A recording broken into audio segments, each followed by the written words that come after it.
After the civil liberties, the Congress ministries in different presidency areas, उन्होंने क्या करा? अगर हम बात करें एग्रेरियन रिफॉर्म्स की, यानी एग्रीकल्चर में जो रिफॉर्म्स थे, अब इन रिफॉर्म्स के लिए सबसे बड़ी जो प्रॉब्लम बीच में आ रही थी वो था ज़मींदारी सिस्टम। अब ज़मींदारी सिस्टम इतना ज़्यादा पुराना था और इतना डीप और कॉम्प्लेक्स हो चुका था कि उसको कम्प्लीटली 100% अबॉलिश करना ईजी नहीं था। इस अबॉलिश ना करने की वजह से एग्रेरियन रिफॉर्म्स के बीच में आए कुछ कंस्ट्रेंट्स यानी कुछ प्रॉब्लम्स कांग्रेस मिनिस्ट्रीज के सामने। ये कंस्ट्रेंट्स क्या थे? One, the ministries were without adequate power, कि मिनिस्ट्रीज के पास इतनी ज़्यादा पावर नहीं थी लेकिन रिस्पॉन्सिबिलिटीज़ बहुत ज़्यादा थी, जिसकी वजह से वो ज़्यादा काम नहीं कर पाई।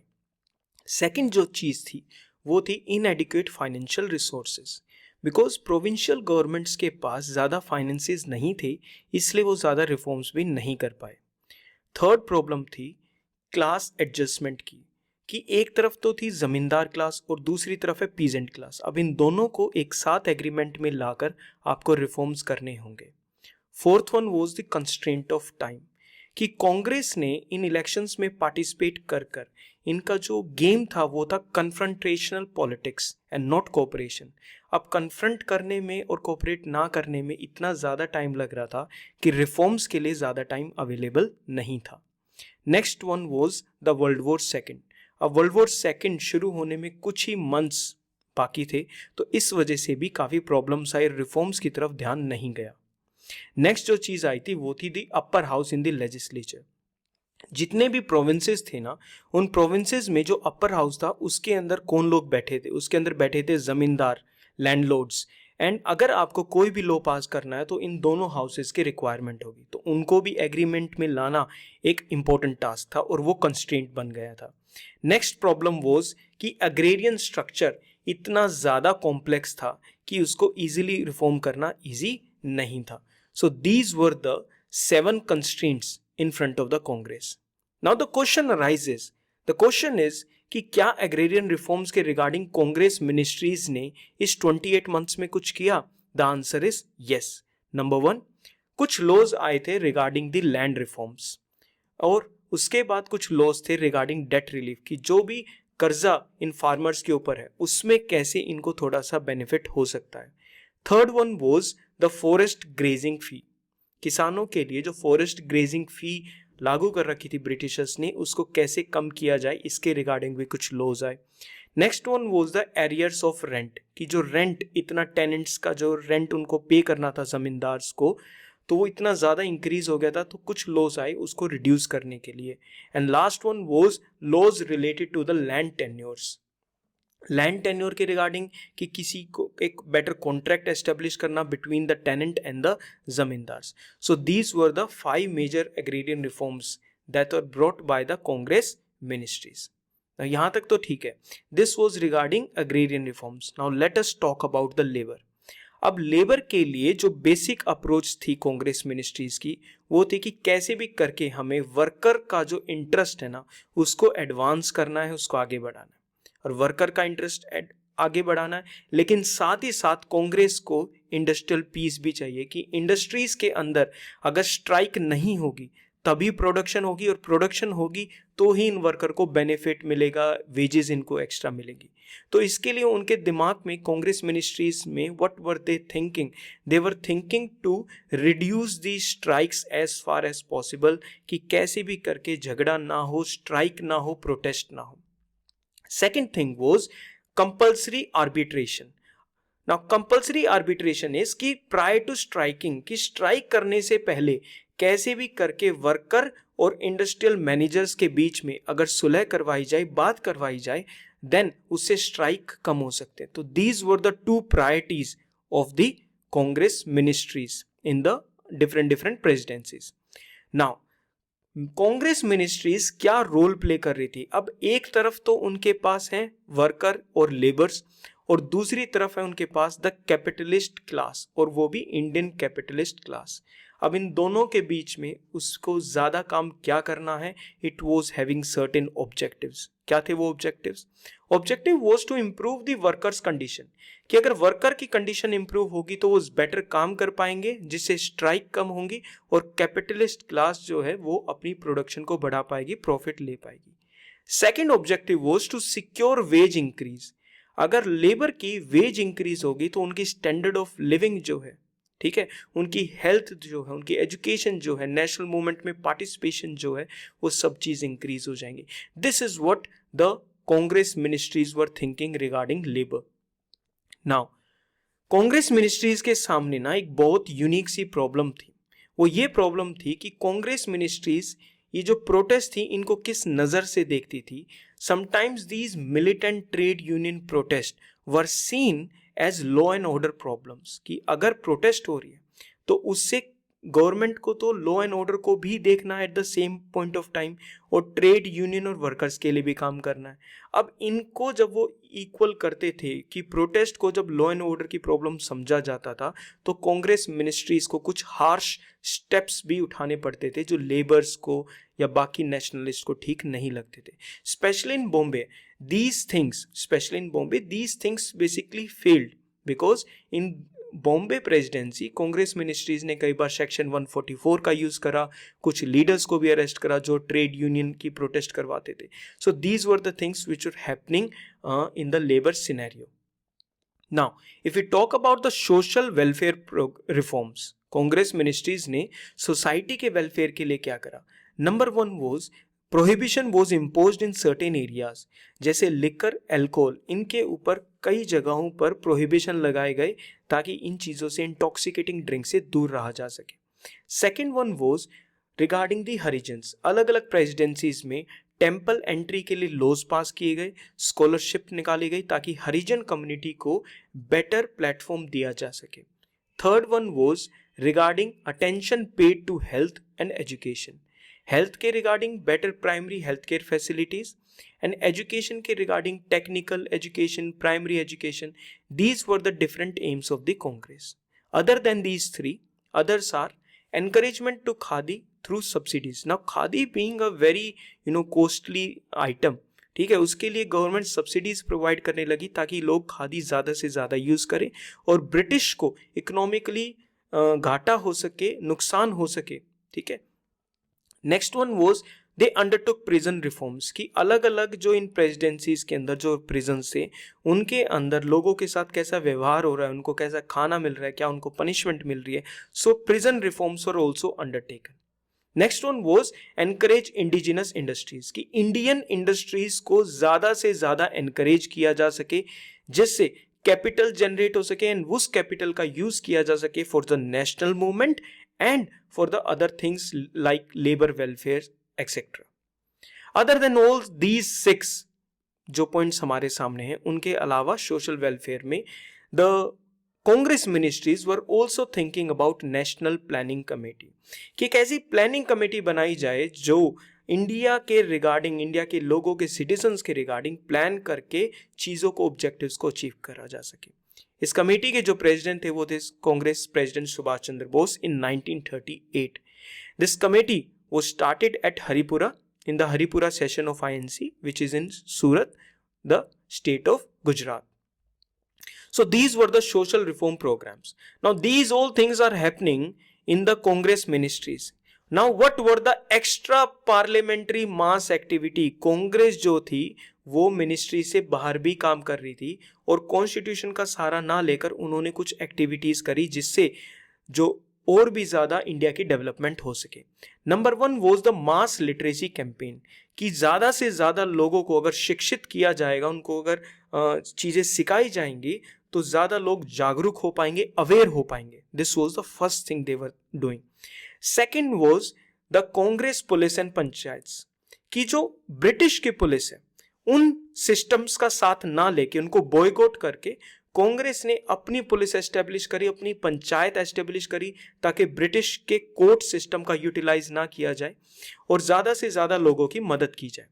Next one was the Congress grievance committees. Now in committees ने क्या करा, ज्यादा से ज्यादा लोगों की जो प्रॉब्लम्स थी उनको लिखा और उन्होंने इन रिपोर्ट्स को दिया ब्रिटिश ऑफिशियल्स को, ज़्यादा से ज़्यादा हजार की तादाद में रिपोर्ट जाने लगी उनके पास।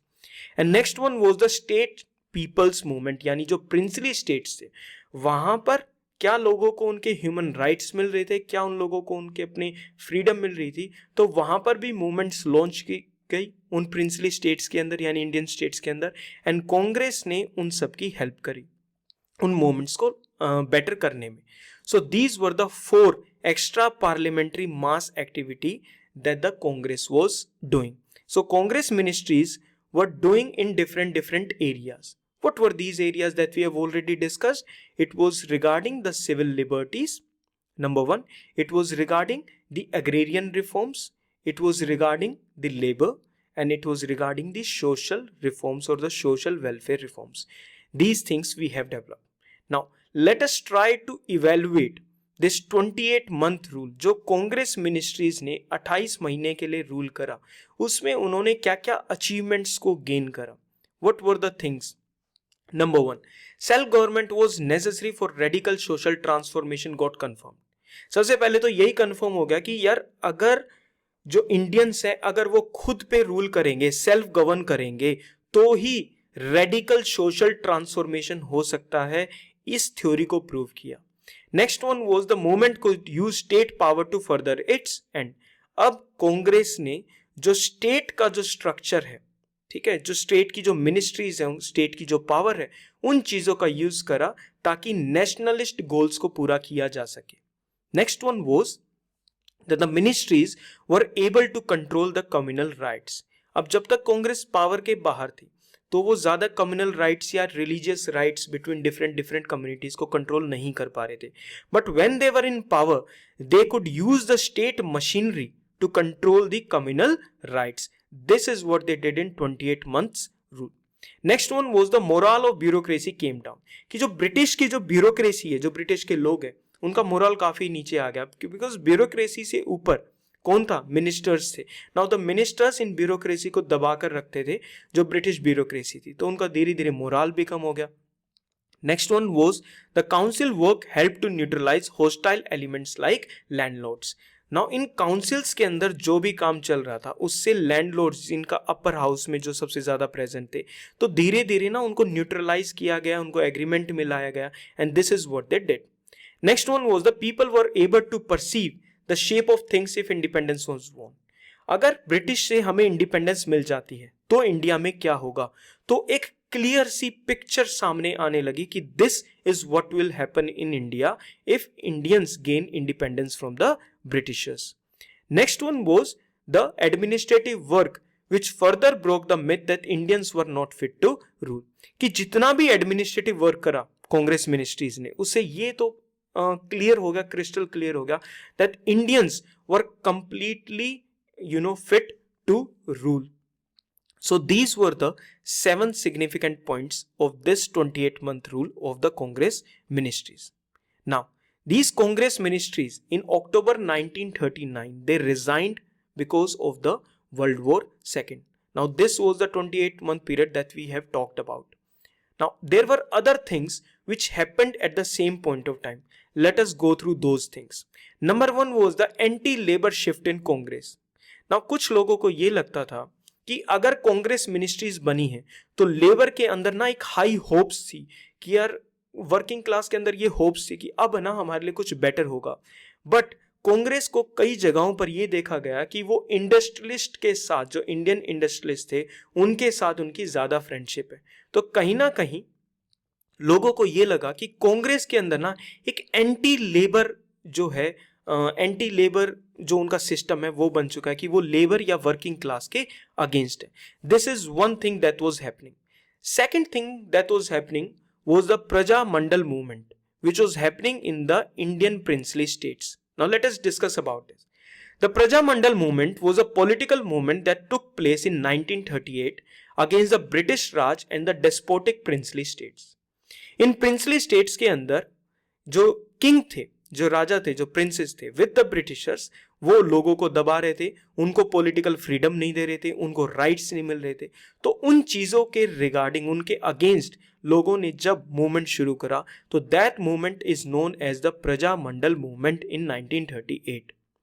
नेक्स्ट थिंग वाज कि इस मूवमेंट का जो मेन ऑब्जेक्टिव था वो था कि इन प्रिंसली स्टेट्स के अंदर भी एक रिस्पॉन्सिबल गवर्नमेंट सेटअप की जाए, एक्सप्लॉयटेशन को खत्म किया जाए, जो फ्यूडल लॉर्ड्स हैं, जो जमींदार हैं, उनकी जो एट्रोसिटीज, जो अत्याचार वो लोगों पर कर रहे हैं वो खत्म किए जाएं, और लोगों के अंदर ज्यादा से ज्यादा पॉलिटिकल अवेयरनेस लाई जाए ताकि लोग अपने राइट्स को पहचान सके।